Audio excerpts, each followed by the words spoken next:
Somehow I got this strange feeling that that's not supposed to sound like that.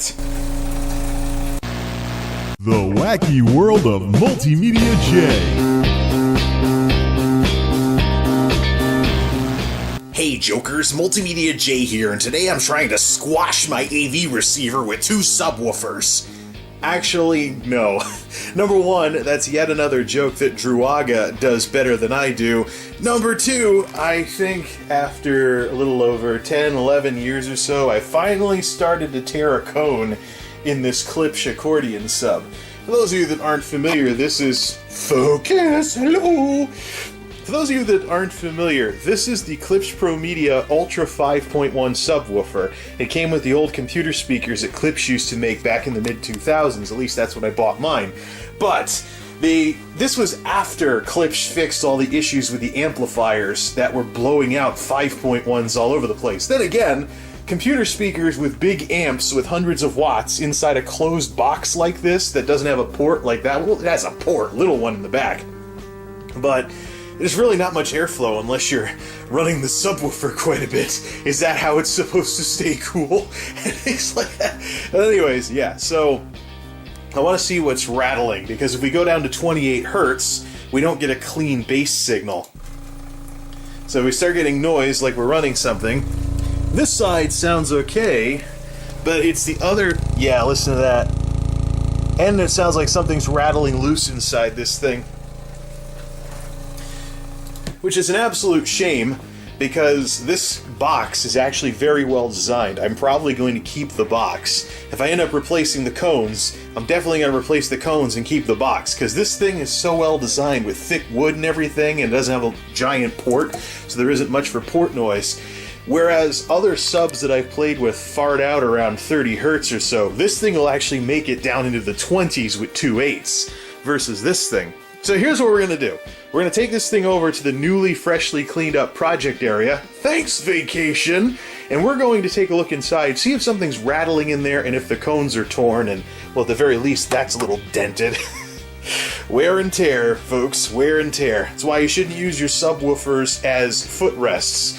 Unfortunately, I thought very differently in college than I do now. No, this is post-college we're talking about. It's the 4.1 that was from college. But it'd be nice if I could stop squashing my AV receiver with 2 subs, although most of the weight is coming from this thing. So here's the deal. If the cone is ripping on one side, I'm going to take the good cone out of the other side and put it in this Onkyo box and see if the speaker makes a difference in terms of how low it's going to go. If I have one Klipsch cone in that thing instead of the Onkyo thing that it came with, will it go down below 30 hertz, or will it fart out with port noise like it usually does? So let's go take the Klipsch over to the project area and take a look inside that thing.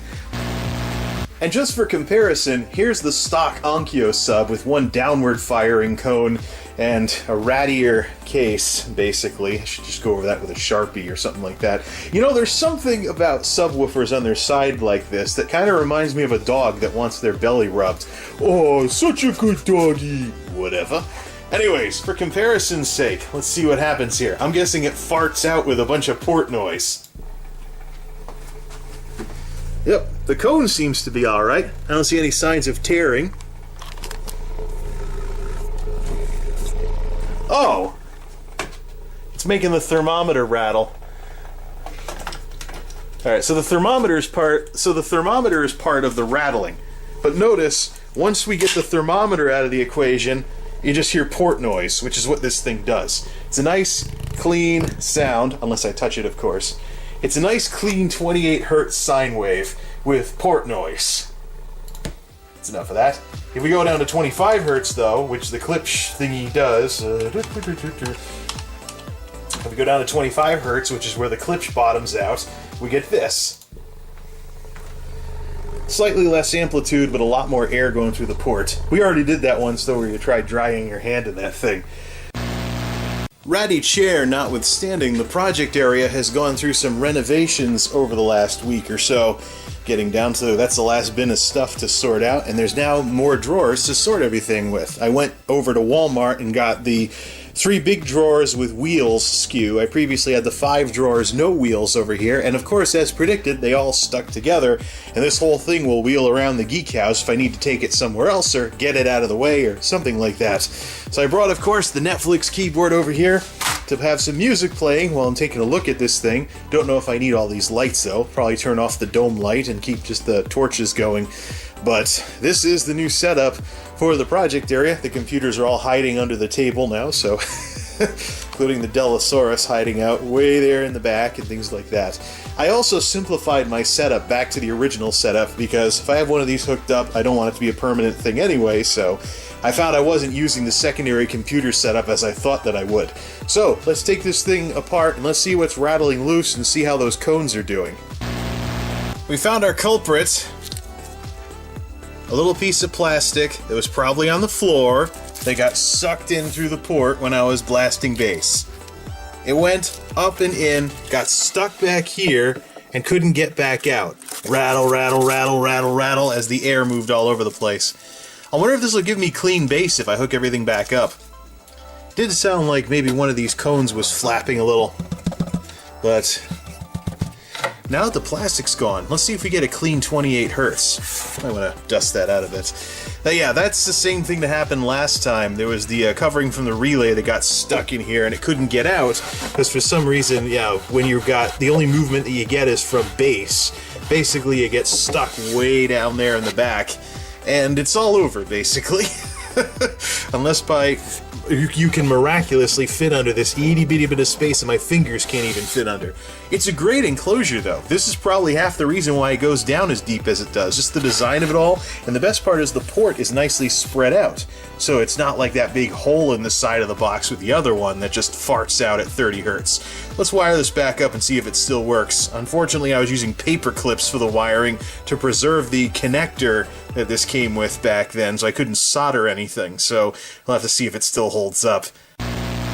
Not that the Onkyo is a piece of junk, it's a nice basic design and it almost goes as deep. It just farts out at 30 hertz because of that giant port. So, let's try this again. 28 hertz with the volume jacked. What do we get? Stick the volume first because it kind of sticks with your mouse. Alright, need some more volume. Nah. Cone. Listen to that. It's clean on this side. This side is flapping. This cone is done. Okay, I'm about to put the bad Klipsch cone in there. We'll run it really slow to see where it's flapping, but just compare what's in this thing, rough around the edges and everything. Compare what's in here with what's in the Klipsch box. Ooh, a paper towel roll for a port.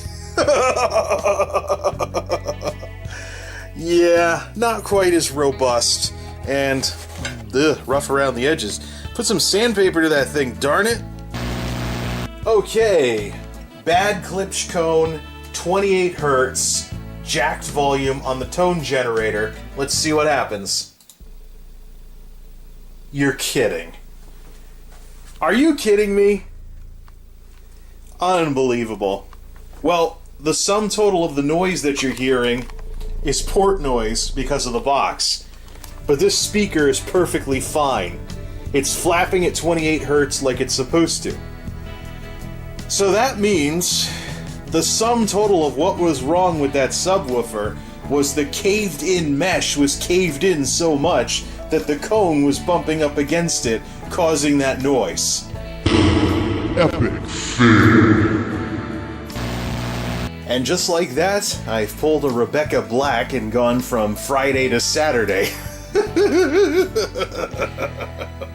It got a little too late last night for me to finish this up and get this all wired up and ready for testing, so I basically got it done the following day instead. Let's do 28 hertz with the volume jacked, about 35 on the amp, and see what kind of beautiful sweet noise this thing makes. And the answer is exactly the noise that it's supposed to make. Just the bass. Clean bass, and there is air coming through there, but this port actually does a heck of a lot of a better job of muffling the port noise than the big round holes on the side of the other speaker boxes. So, we don't have noise on this side, and we don't have noise on this side. Just a nice, clean 28 hertz. So the whole problem with the box all this time was, quite frankly, that the grills were too caved in, so the cone was banging up against the grill. Lesson learned for next time. If I think the speaker's blown, just make sure the grill's not too caved in.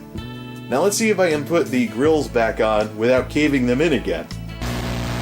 I now have a nice, clean 28 hertz without port noise and without grill noise. Even though the grills have taken some wear and tear over the years, the speaker cones are no longer hitting them. So, hard lesson learned about tinkering with these things, but it saves me a decent amount of money, because I don't have to go buying new cones for this thing now. The fun part is, it's already wired up. We'll just put the speaker down on the floor, or the sub down on the floor, and call it. As we should.